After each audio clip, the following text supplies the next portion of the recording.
Well, Greg, there you are again. Keith, it's good to see your smiling face.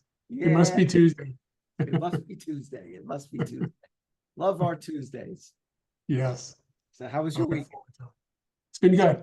Yes. Good. Early in Yeah. this week, but the rest of last week, yeah, it's I've been busy with my sports. My Mets are playing. Actually, they're starting in about 5 minutes, and Jets Right. fired the head coach. So, I'm here in New York. It's fun. Your Vikings beat my Jets on Sunday. Boo. Right. Yeah. And Early morning game yes, early because they played in morning. Europe. Yeah, quite interesting. So we talk about morning, we talk about time. So here's an interesting topic for us: time management. Something that's really more in your wheelhouse than mine, because I am not a good time manager. And I think it's a valuable topic for our audience. So the first question I have, as someone who operates in the world of finance, where time is very important because financials need to be done, tax returns need to be done, reports need to be done. It's all based on time. So, how does one who may not be in the finance world, but in business in general, best manage their time? Yeah, this is a really good topic, Keith. And I think we sometimes take it for granted, but time is so precious. And to a business owner, an entrepreneur, uh, again, I think sometimes we take it for granted and we shouldn't because it's really valuable. It's maybe the most valuable thing we have is our time. Um, and I think there are certain people who, again, I think my background being more analytical, more logical, the time management maybe comes a little more natural, but as opposed to yourself, where you're more visionary, you're more entrepreneurial, you're going in a lot of different directions, so you tend to probably have a lot of balls in the air at once. Regardless, I think there's things an individual can do to make sure that they're managing their time well. One is to make sure you're prioritizing effectively. And what I mean by that is you got to make sure you're working on the right things. Right? And I think a lot of business owners work on the things they want to work on, not on the things they need to work on. Mhm. So I think first thing is really prioritizing well. And then I think there's some simple things you can do from just a practical standpoint, which is, whether it's on a piece of paper or on your computer or however you best keep track of things, but just having, to-do lists, right? Making sure hey, this is what I got to get done today, this week, this month, this quarter. Uh, and just really making sure that you're going back to that on a regular basis, updating it because things change, knocking things up, crossing things off your list when they're done, but really staying focused on those tasks that have to get done for the period you're talking about. So, it's interesting when you talk about you're right. You're analytical, you're time focused because of what you do. So these things, as an entrepreneur, it's like I always feel, yeah, and I do have a lot of balls in the air. So I'm always thinking about what I need to do now. What are my priorities? But sometimes they get jumbled. It's like everything's in one ball. It's like not organized. It's just, you know, I like to say if you looked in my head, it would be scary. There's so much going on in there. It's like wires going all different directions. So I'm always thinking. I have a lot that I'm juggling, and there are things that I want to do, things that excite me, things that don't excite me as much, but nevertheless are important and still need to get done. So I haven't been the most organized throughout my whole career. Now, I've always had people around me for that, thank God. But still, I've always felt I could be even more successful and more productive if I had better organizational skills, which part of that is managing my time better. How does one change behaviors when it comes to time? Because for me, I want to change. And that's the first thing is one, you recognize you have a problem. And two is I want to fix it. So I mean, you coach people on this. So what do you tell clients in terms of where they may be missing out, where they just blew through hours of waste because they didn't focus on an orderly list of things to do, whether it's a to-do list for today. Coach me. Yeah. We've talked a lot about setting goals and objectives for your company, right? And a lot of times those are based on, these are the goals I've got for this year. But really, every day you should have goals and objectives, right? I mean, every day you should, I tell clients either the last thing they do in the day or the first thing they do the next day is really say, okay, what am I going to get done today? What do I have to get done today? And what do I, and again, I think you should be doing this on a weekly basis as well. What do I have to get done this week? What do I have to get done this month? And write it down. Don't just let it sit up here in your brain, because you know what happens is, like you just said, all that stuff now starts to commingle and it's all going through your head, and you're not just thinking about the things you got to do between now and lunch. You're thinking about the things you got to do between now and the end of the month. If you can get it down on paper, or if you're a technology guy and you use your iPad, but get it down, get it out of here and get it down on some medium, because now that allows you to clear your head. If you've got an idea captured, a task captured, you don't have to sit and think about it. It's on paper, right? It's on your screen. So now you can kind of, I would say, set that aside and now pick the one that you got to work on. That's the most important, and work on it until it's done or until you can't go any further on it. I think a lot of times entrepreneurs, just by their nature, tend to jump around. You mentioned it a few minutes ago. You actually probably relish having a lot of balls in the air. And that may be, that may give you some, you might like that, having a lot of balls in the air, but ultimately it creates problems in the long run. So maybe you can't get all the balls out of the air, but maybe you can get it down to just a couple, and really focus on getting things finished, getting things done, getting those tasks done. And again, get them off your list once they're done, because there's a great sense of accomplishment when you get something done.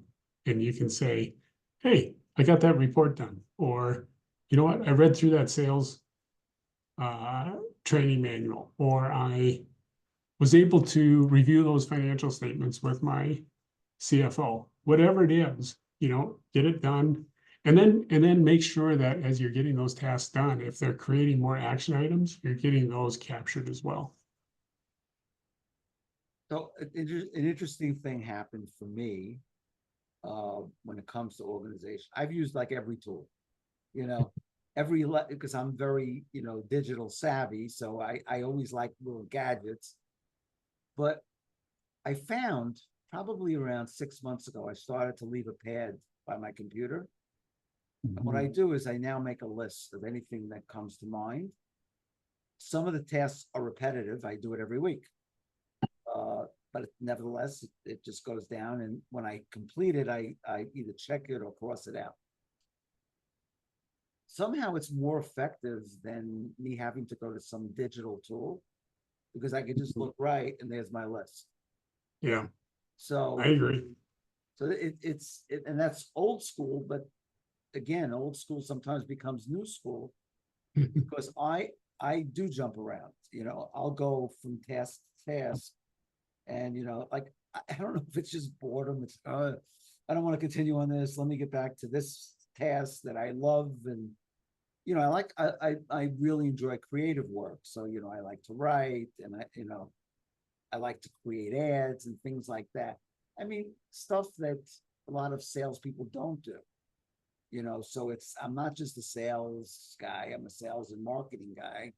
And I really involve myself in every aspect of that. But there's a tendency when it's a task that I'm not really as excited about, that I let it linger, and it's where you said, get it done, get it off your list. And that's probably good advice, but again, old habits die hard. Keith, I think one of the things that an owner needs to do is, again, if you're a solopreneur and it's only you, there aren't too many other people to hand things off to. But being able to delegate work, is really important. And so maybe we don't have many employees maybe we do have employees we can delegate work to, and we should be delegating the work to. The whole idea is to get work done by the people, get the work and the skill level of the individual doing it lined up. Like if you as a business owner are spending your time doing payroll and tax returns and human resource compliance stuff, that's probably not a good use of your time, and you're probably not very good at it as a business owner. So those are the things that, even if you don't have employees, you might be able to outsource, right? You might be able to find a third party who can do that for you. So I think delegation, even in a small company, you got to make sure that you're delegating those, I'll say, lower level tasks off to, maybe it's just an administrative assistant, right? If you're traveling and you're booking your own travel as opposed to handing that off to somebody, maybe it's meeting notes, right? Getting somebody to be able to generate some meeting notes for you, write some emails, answer some emails for you, right? Going through emails is very time consuming. And we all get so much email traffic now that we can spend a lot of time delete, and not getting to the real meat of the emails. And one other thing I think where business owners need to really be careful of their time is how much time they spend in meetings. And the meetings they're spending their time in, they shouldn't be spending their time in kind of the mundane type meetings. Yes, I think it's important to have, weekly meetings as a management team, but those should be, 60 to 90 minutes. They should have an agenda. They should accomplish something. Right? And then I think as a business owner, it's really important sometimes to just say, no, I don't want or need to be in that meeting. Let your team handle it if you've got a team around you. Because again, I think meetings is another place where we can really go down a rabbit hole. And what was supposed to be a 15-minute meeting turns into a 45-minute meeting. And we do that 3 times a day, and we've wasted, 2 hours of our day in unproductive meetings we didn't need to be in, or meetings that didn't have an agenda to accomplish something.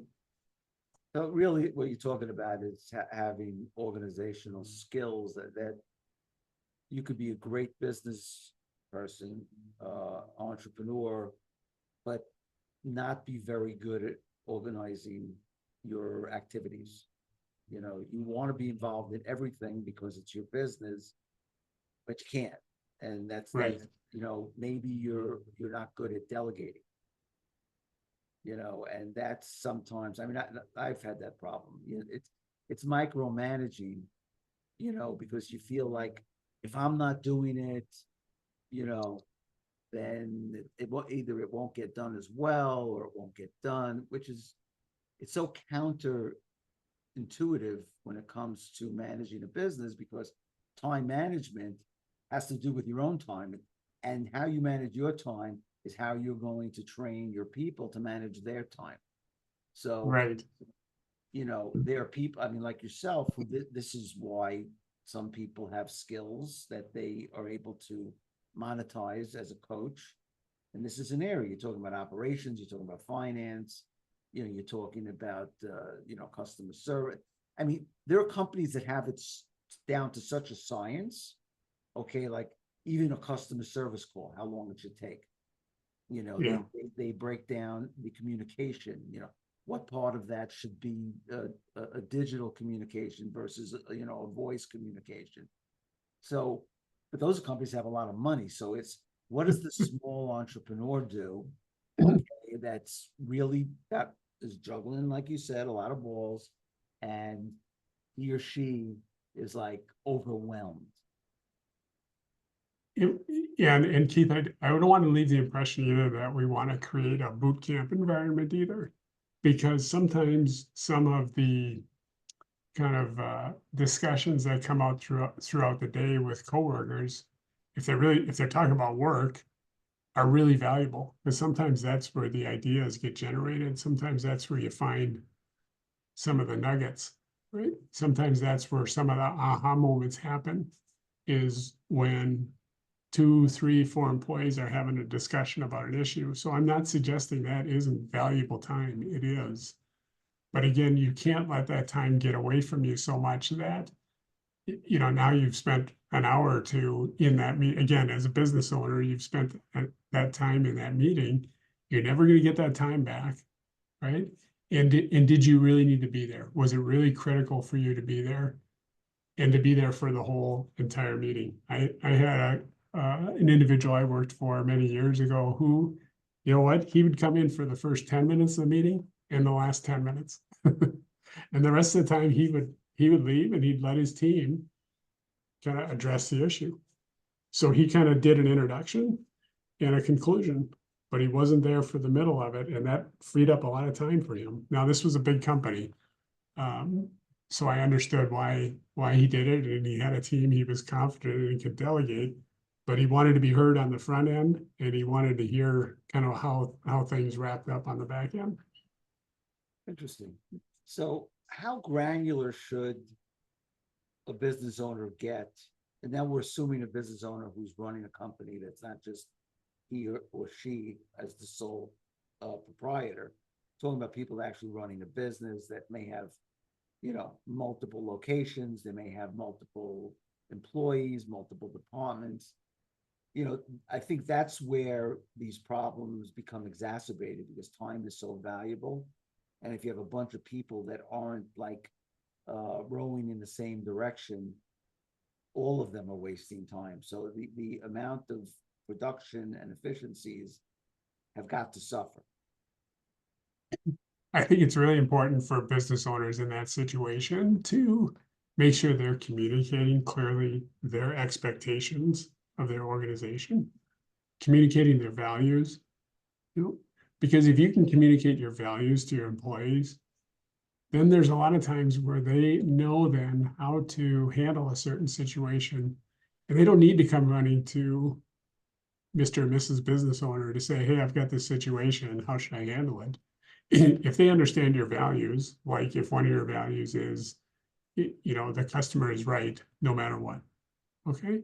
If I'm a customer service person and I know that my owner has that mentality, then I'll make sure that customer interaction I have, the customer is going to be right, whether they're right or not. And that can eliminate a lot of having to get down into the weeds, like you said, when you said, how granular do you want to get? As a business owner, you got to spend, I think, most of your time, at the 20,000-foot level. Yes, you got to get down into the details sometimes, but if you're down there all the time, then who's providing the vision? Who's providing the glue to hold the organization together? Who's making sure, like you said, that everybody's rowing in the same direction if I'm down here in the weeds? Yes. You think of the captain of a ship, right? They're not down in the engine room that often. Right. They're up high where they can see where the ship's going. From there, they can steer, they can change course, right? But they're not down in the engine room. They're not shoveling coal into the engines. They're making sure from a high level that the ship's going in the right direction. And I think that's what a business owner has to do as well. Right. They have to steer the ship. So, I mean, it really, as I'm listening, I'm thinking that this really comes down to when you plan a business, is that you really, if you don't have any experience in owning a business, but you've spent a lot of years watching others who own business like yourself, you take a little bit of something with you when you start a business in terms of how you see things, what you saw that was great, what you saw that felt could be improved upon. But I still think it requires having a sense of knowing what you know and knowing all the different pieces that go into, how the business operates, from the beginning of the day to the end of the day, to the end of the week, to the end of the month, so that you have a sense of what should be happening during each of these periods and seeing whether there are efficiencies that can be improved upon. But you're on the outside, you're the inside looking out, and you don't always get to really see things that may not be working as smoothly as they should be. Keith, we talked at the beginning here about prioritization, making sure as a business owner, you're working on the right things. And one of the ways to know whether you're working on the right things is to make sure that you're measuring your business, that you got a scorecard. And I don't mean just a financial statement that comes out, 2 weeks after the end of the month. I mean indicators that tell you, weekly, sometimes daily, sometimes hourly, how the business is doing. Because you don't, as a business owner, if things are going well, what are you going to do spending time in that area? If your customer service team is working well, all you're going to do is get in the way and muddle things up. If it's doing well, get out of the way and let them keep doing what they're doing.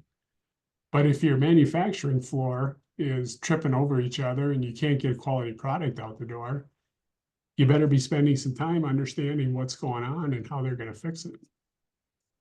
So that's where it really comes down to your middle management, the people you've hired and put in place to do the job, and you trust them and you give them autonomy and they are able to do their job without somebody micromanaging them, which I spoke about before. But the one thing that, is always troublesome when you don't pay attention to the details, it's like having a slow leak in a tire. You're not quite sure, you say, well, the pressure's down a little bit. Slow leaks turn into flats. Mm-hmm. And I think that it's important that entrepreneurs, business owners really understand their business on a very deep level so that they can hand off these responsibilities to somebody else and make sure that they are trained to implement whatever your vision may be. And I think some of the best indicators, Keith, are not necessarily financial indicators. They're things like, how many orders did we get today or this week? How many orders did we ship this week, right? How many quality issues did we have this week, right? How many times did we ship something late? Those are not financial numbers, they're numbers, but they're things that I think as a business owner, you would be like, oh, wow, yeah, I want to know that. And they have nothing to do with, the technical accounting numbers, right? They're just indicators that tell you how your business is doing. And they should highlight where as a business owner, you should be spending your time. Right. Right. And again, that's attention to detail because those details matter. And it was always one of my failings was that I was so excited about entrepreneurship and expansion and all those things that, we talked in one of our previous episodes about, overbuying. I didn't have a good system in place. Now, of course, today everything is computerized. When I got started, we're just at the beginning of computerization, but I couldn't tell you how many of a particular product. I shouldn't say at all this, you get your bill from your vendor, you can see, what you ordered in the previous month. Mhm. Again, I never sat there at the end of the month and said, okay, how many of this SKU did I sell? And how many of that SKU? How many were men? How many were women? How many were children? That's important information because from an inventory management perspective, okay, Yes, how do you know how to buy better and right. advantage of deals and times of year? Again, the word time, So all of these details, I've always hated them. It's like, where was Greg when I needed him? Well, again, I think I think you probably underestimate yourself, because you are a very humble person, and I think you're really hard on yourself. My guess is that as a business owner, maybe you were a little bit of a visionary who had a lot going on. But my guess is at the end of the day, you knew how your business was doing. Now, maybe you didn't have all the tools in place to do that, but you you come across as somebody who I think knew what was important and knew what needed to be checked on as a business owner. And when I hear you talk about customer service, given you were operating a retail store, customer service is so critical. Having clients walk out happy and willing to refer you to others. I just, again, I think you're being hard on yourself, and I think you were probably better at it than you give yourself credit. Thank you. But, again, the one thing that I wish I was more humble when I was younger, recognize my failings and said, I need help, and not be afraid to ask for it. Early when we opened the business, my wife was with me, who's extremely buttoned up and very meticulous and organized. So I always had the backup. Once we had children, and she wasn't there all the time, I was left to my own devices. But look, I always knew the numbers. I mean, we had a little red book that every day we put the numbers in. There you go.